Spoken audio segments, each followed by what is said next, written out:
Hello, ladies and gentlemen.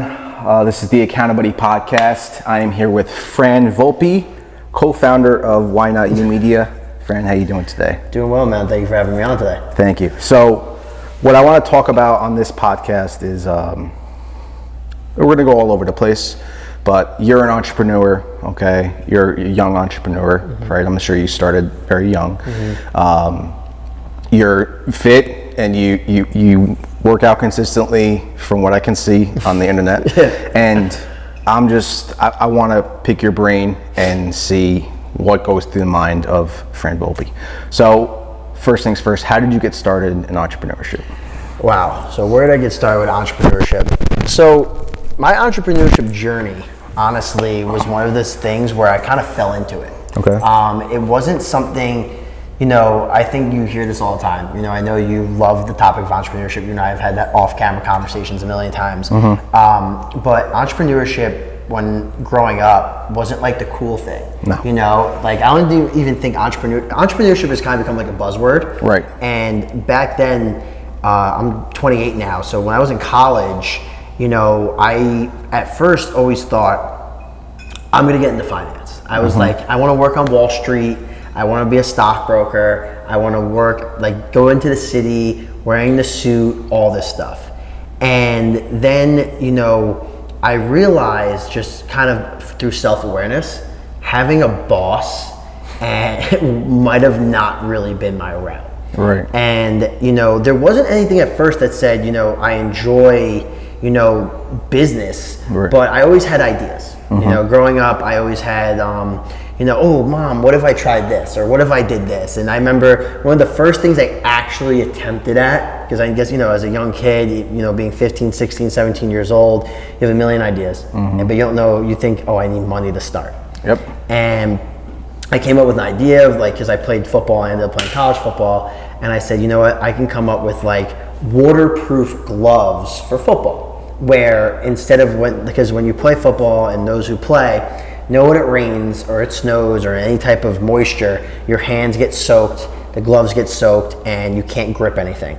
So I was like, oh, is there some type of latex or something that I can actually, create and utilize for football? Right. So I tried it, had a little prototype made, never went anywhere with it, but I kind of got a little bit of a taste of what it would mean to be an entrepreneur or be a business owner. Right. And then, during college, like I was saying, finance was the goal. I then said, you know what, I'm going to go the route of that. And my first, I guess, taste of finance was working in insurance for New York Life. And that told me immediately, this is not for me. I was just like, I'm not the guy that's going to be cold calling people. I'm not going to be doing the sales like that. It wasn't part of my personality. Right. And then this is a crazy story. I can jump into this of really where it began. While I was working for New York Life down in the city, I ended up playing flag football, and I broke my leg really badly. And to some, when they hear that and I tell this story, they're like, oh, that's horrible. And because I ended up getting a plate and 9 screws in my leg. And it was actually a huge blessing, because it took me out of somewhere that I was miserable and didn't enjoy doing. Right. Put me in bed for a while. And during that time, I really had the ability to think about what do I want to do in my life. Obviously it was a little depressive at times. You're laying in bed, you're bedridden, can't walk, can't really do anything. Right. But I was able to really think, and I started watching a lot of Eric Thomas and Tony Robbins and Grant Cardone's and Gary Vaynerchuk's. That's honestly the first time I saw Gary V. Really? And I was just like, okay, what can I do? What is a route I can go? And during that time, I said, you know what, I can go work for my cousin. My cousin Robert is a very successful mortgage broker. He has an office and a team in Darien. And I said, you know what, that's what I can do. I can go work for him. Because he is an entrepreneur. He owns his own brokerage. Right. So was studying like crazy during the time that my leg was broken. And during my studying, I was, I'll never forget this. I'm pretty sure I was in a boot at the time, or I hadn't actually, I might have, because the timelines always get mixed up. Right. But I ran into Tony And at the time, Tony, if those watching, my business partner, Tony Peck, he had like 10,000 followers on Instagram. Right. That was a huge deal going back 5-6 years ago. Huge deal today, still. Yeah. Without paying for followers. Exactly. Pretty huge. You know, doing it yourself, it's very important. So I said to him, I was like, you know, what are you doing? Like, I want to, like, let's catch up, because Tony and I went to Fordham Prep together. Shout out Fordham Prep Rams. And he's like, yeah, you know, let's get a cigar. Typical Tony answer, right? We ended up meeting at Doc James Cigar Lounge, right in Mamaroneck, because I lived right on Mount Pleasant, right up the street. And he picked me up. We went down there. My leg was broken, and he told me what he had going on. And you know, he said, I have these 13 Instagram accounts. I'm growing them niche pages. I have cigars, jewelry, cars, tattoos, beauty, all stuff. He's like, do you want to help me? I was like, yeah, let's do it. You know, I'm in bed right now. I'm studying for my loan officer license. Let's do it. So start helping out with that. All of a sudden, we started getting reached out to, you know, for shout outs. You know, oh, can you shout my page out? Can you do this? Can you do that? And Tony and I, being at the time 23, 24 years old, we're like, yeah, sure. Like, we'll do it. Okay, how much? And we'd be like, I don't know, $5, $10, $7. And we split everything 50-50. We didn't realize we were kind of sitting on a gold mine here with these niche pages, because back then, growing Instagram was a lot easier than it is now. Growing a presence. So started doing that, and then I eventually took my exam and I passed. Tony was in full-blown construction at the time, and I went to go work for my cousin Robert. And that was truly working for my cousin, was like an actual taste of entrepreneurship, because I got to see what he did day in and day out. And from there, I was just like, you know, how can I take what I'm learning from him and take what I love and what I'm passionate about and implement it into my own life. Right. And, you know, Tony and I kind of, like I said, separated a little bit, because, you know, he's busy with his life, busy with mine. He started these networking events every Wednesday at Doc James Cigar Lounge. So Doc James Cigar Lounge, just for those watching, is going to become like this staple. Yeah. Do you want to stop for a second to get the lights back? Yeah, I don't know how to do that. Oh shit. Did someone shut them off? Did someone shut them off on us? No, I don't think so. There's gotta be a sensor. There you go. There we go. Babe, you're gonna have to get up and like walk a little bit. Maybe it's like every 10 minutes, I think. Yeah. Probably something like that. I'll walk back and forth. Perfect. I know where I started. So Doc James Cigar Lounge is going to be like a staple in a lot of our conversations. Of course. Because it's like your Apple garage or whatever. Literally. You know? Literally. And, you know, he started having these networking events. They were called Diamond Networking Events every Wednesday. Yeah, Tony loved aces and diamonds and stuff, you know. So Diamond Networking Event every Wednesday. I would go. I would tell my cousin, you know, I'm going to network. And he said, great, you know. Very old school though too, because he grew up, like, he's been doing mortgages now since he was 18. I think he's 41 now. And so he's been in the industry for a very long time. And so he was very old school about networking events, going into real estate offices. As you know, not many people are in real estate offices anymore. Right. But the crowd that would show up, it was like from 40 to 50 people, and then it started to dwindle and dwindle and dwindle, like every networking event. And it eventually ended up being myself, Tony, and Michael. And we kept thinking, what can we do together? Because we have this alignment. And at first we were like, you know, we could try this, we could do that, we could sell products, we could, you know, just thinking of everything under the sun, because like the three of us genuinely did not enjoy what we were doing. Right. Michael was also in construction, working for Tishman. And one day we were like, you know, we could do events. And we can bring people on and have speakers and talk about entrepreneurship and mindset and business and spiritual and meditate, all these great things, because at the time during that, you know, events were huge. Like everyone was having speaking events. Right. And we were like, but we want to have them no solicitation. Like you cannot get on stage and solicit your course, your business, anything. because as you've been to a bunch, and the people are, there's somehow some type of sales tactic at the end of all these. Absolutely. Like anything, we were like, where are we going to get the funding? Yeah. How are we going to make the money? And, you know, I said, well, we could start a media company. They were like, what? Like, what are you talking about? So during this time too, kind of like a caveat is I was also working in the stunt world for television and movies. Not many people know that, but that's kind of where my inspiration and my love for creativity and content came from. Right. Because I started being mentored by an individual named Chaz Menendez, who is still, love the guy to death. I was on the phone with him today. And you know, he taught me, one, so many life lessons, and two, really brought me into the industry. And I was young, and I realized from doing fight choreography and the training and just being behind camera and on these sets, I was like, I really enjoy this. I love thinking of ideas. How do we make it look good? Right. And when I brought it to Tony, because at the time, Tony had about 23,000 followers, I said, dude, let's leverage you. Like, you're known in this area. Let's leverage what you've built for Tony, and let's teach others how to do it. Right. And he was like, I'll never forget. So like when Tony, I actually remember exactly where we were standing in Doc James. Like if you remember like the poker table, he was sitting, he's about to stand up, and I'm standing up like leaning against that pillar, and I said, let's leverage it. And he looked at me like I had 100 heads. And I'm like, dude, we can do this. Like I have a buddy that works for a social media marketing company down in Florida. He works remote here in New York. And he goes, all right, why not? Let's try it. And that is where then we had to come up with a name. And I told my mom the idea. And my mom said to me, why not you?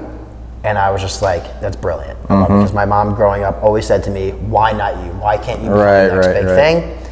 Brought it to Tony and Michael and immediately fell in love with it. We dropped the W and H and we left the Y because it's to symbolize the individual. Right. So it became Why Not You, and the media, LLC'd it. And there's a lot of backstory on how we went about growing, like 6-7 months. It was like every single day. And then Tony quit his full-time construction job in February of 2018, 2019 maybe, and I think it was 2019, and I said, you know, I made the same decision to quit as well, and I'll never forget that moment, because like, and I'll say this, I don't say this very much or very often, but so I left the job, right, I was doing well, and I left. In my first month of Why Not You Media, I made $700. I made $700. Yeah.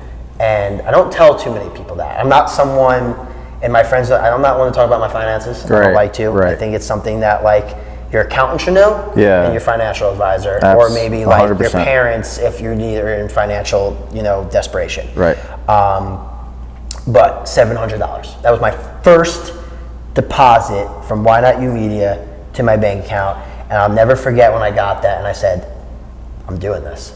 Yeah. And that's really how it all started. I know that was a little long-winded, but it's all the time you have for tonight. Yeah, that's it, we're done. But I love telling that story. Yeah, no, it's a good story. You know, because, and there's so much more to it. Right. Just like, you know, the late nights, staying out till 2-3 in the morning. Right. You know, but there is something, it's a very addictive feeling. Yeah. It really is. It's awesome. No, it is. I'm 100% with you. I don't know how to explain it. And like when people that don't understand it, like there's an addiction to being out till 2-3 o'clock in the morning working on your business. Right. Like like I say to Tony and Michael all the time, I'm like, you know, we're going to look back, you know, we're going on officially 4 years will be February, 2023. And, you know, our company's gone through COVID, you know, now I don't care what anyone says, the recession, we're going through all this crazy stuff. Personally, we have crazy stuff going on. And I said, I'll never forget the moments of sitting in our office, and I'll never forget when we got our office, we got, you know, referred to it. It was an absolute disaster, mess, hadn't been rented in years. It's connected to a storage unit. Right. Crap everywhere. And Tony and I would sit in there 16 hours a day messaging people on Instagram. Yeah. That's all we did. Every day. Monday through Sunday. There was nothing else we were doing. People thought we were nuts. My friends would call me to go out. Nah, dude, I'm working. Like, what do you mean you're working? And I'll never forget, like, my friends were nervous. Like, my friends were so scared for me. And you probably have had those conversations. Yep. You know, I had one of my best friends sat me down. I was dropping him off at home. We just came back from hanging out with our friends, getting dinner. And he looked at me, he's like, he was getting ready to go to the Navy. And, you know, he said, are you sure you want to do this? He's like, you are the one of our friend group to go a different route than all of us. He goes, are you sure you're making the right decision? And I looked at him and I said, Max, just trust me. And he goes, all right, man. And I never looked back. It's tough, man, when you grow up with a group of friends and you're the black sheep because you are going off on your own, starting your own, and it's like you almost ostracize because it's against it's what the norm is. Yeah, you know? It is. And I'll never forget. And like, look, I'm blessed. I have the same friends now since I was 9 years old. Right. You know, I have multiple different friend groups, but I have my core group. Right. And they're all doing very well. Yeah. One's, you know, a CPA. One owns his own restaurant. One's a police officer. One is, you know, working in the financial industry, doing very, very well. Another one works as a project manager for a construction company, does very, very well. So like, they're all doing well. One's in the Navy, Max is in the Navy. But I did the stunts, right? And then they were like, "Oh, what's Fran doing?" you know? And then I start my own business, and I always go back to, you know, I have a friend of mine, Julian, and I was on the phone with him a few weeks ago, and he's like, "Dude," he goes, "it's insane to me." He goes, 4 years ago, you said what you were gonna do, and you're still fucking doing it." Yeah. And I said, "Yeah, man." Like, and look, I can't sit here and say like, and I know you can attest to it, there's days you want to give up. There's days where I'm like scared shitless. Yep. My anxiety's through the roof. Absolutely. I don't want to get out of bed. Right. And I'm like, you know what? Maybe I can just go get a job at a marketing agency or work for an ad agency or do this or do that. All these different things that go through my head. And then you remind yourself your purpose. Right. You remind yourself why you're doing it. Your why, Your why. And you don't quit unless you don't fail unless you quit. It's true. Winners don't quit. No. And that's just something I remind myself on a continuous basis to keep myself. You have to. It's like showering. You have to do it every single day. Because you may have a bad meeting. A client may drop you. I get fired all the time. Everyone will start probably once a day. Yeah. So it's just that you could really just tank your whole, like if you just let that mess with your mind, and then fine, go get a 9 to 5 and you know, get your W-2'd and everything. But like entrepreneurship is so hot and sexy and cool, but nobody reads the fine print. Nobody sees the bottom, you know, 2/3 of the iceberg. No. And the ones that persevere, the ones that stick around, are the ones that know it. Just like you, Tony, Michael, myself, Lou, everybody here at the office, and my brother. Yeah. So it's just a matter of staying consistent and staying disciplined. You know? And discipline is like, how do you find discipline? How do you practice self-discipline? This is something that took me a while, right? Like I always get asked the question on other podcasts is like, what advice would you give to your younger self? And it's just do it and keep doing it. Right. And it really what it turns into is just what I'm saying to myself is basically be disciplined. Right. So your question is, how do you stay disciplined? And you kind of, you know, foreshadowed it with your why, right? Motivation, like I love, I'm going to quote Gary Vee, right? Perfect. And, you know, Gary Vee says, and I'll curse like him too. Yeah. How many fucking books and motivational videos are you gonna watch until you actually just do it? You got to go up a couple more octaves, though. Yeah. How many fucking? But yeah, he's not wrong. No, because it's the truth. It's like motivation is great. It's great to throw on that Tony Robbins or that Eric Thomas or Inky Johnson. I love those guys. Watch them. I aspire to be like them one day, right? Exactly. Yeah. But the truth of the matter is that motivation is a temporary thing. Right. You need to genuinely have purpose when you wake up in the morning, and it's your why. Yeah. Is it your family? Is it your children? Is it your circumstance that you're in that you're trying to get out of? Whatever it may be. Right.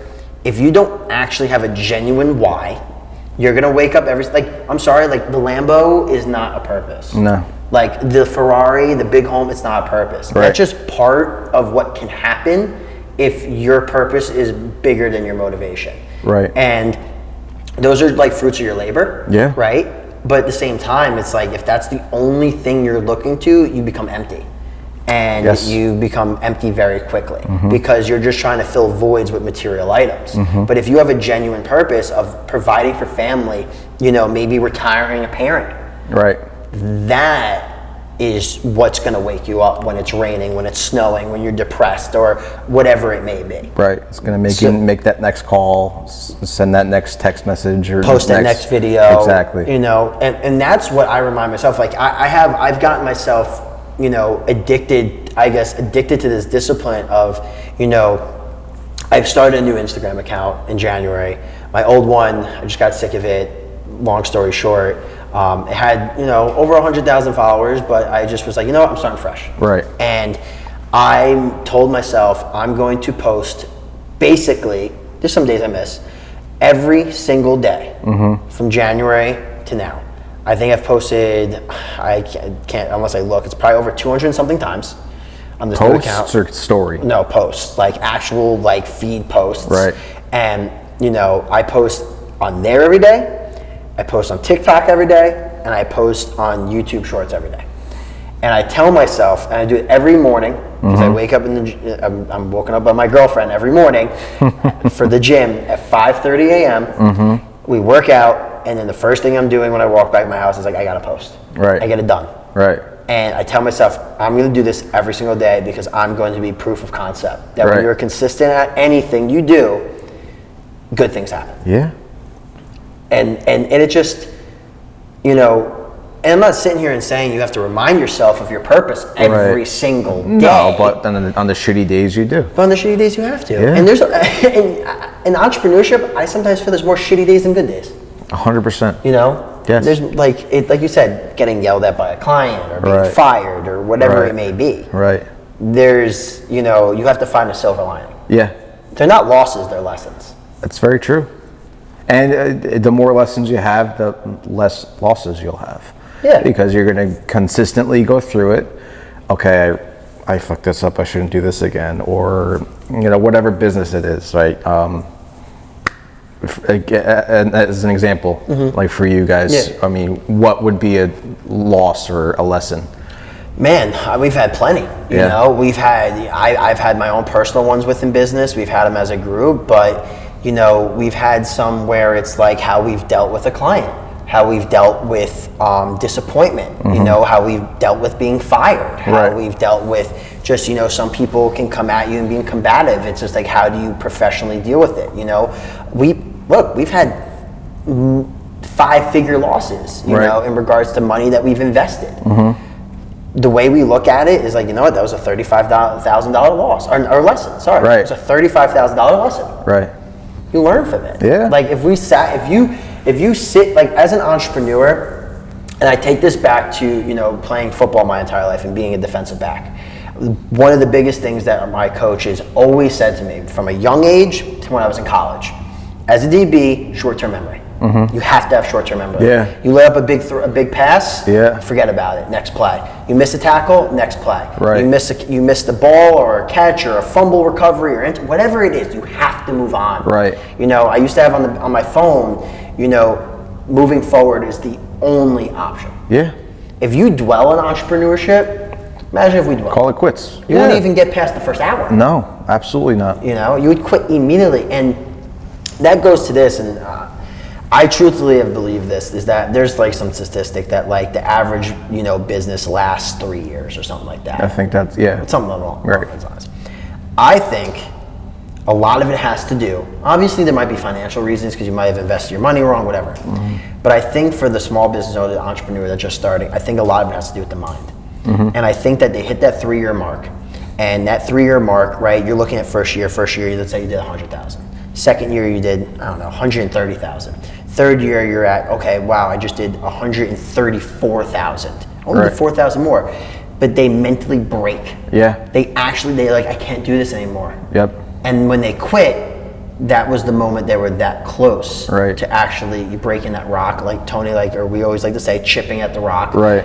Where that rock breaks and you find the diamond. I think it's a mindset thing. It's because I didn't increase my sales 30% like I did my first year. Why did I only do it, 10% or whatever the case is? And then that messes with your mind, exactly, and you just deteriorate. Oh, but it's an immediate deterioration. It is. And I think people don't realize that there's a compound effect, right? If you haven't read the book Compound Effect or Slight Edge, they talk about these things. Where it's like all these small little things that you do every single day, that phone call, that email, that text message, that meeting. Right. And I'll be honest, I had a very, very poor mindset about that when I first started. Because I'll be real, my whole life was sport oriented. I traveled the country. I was playing hockey, football, playing on basketball, baseball. I was playing on some high level hockey teams, traveling to Canada, to Michigan, all over the place.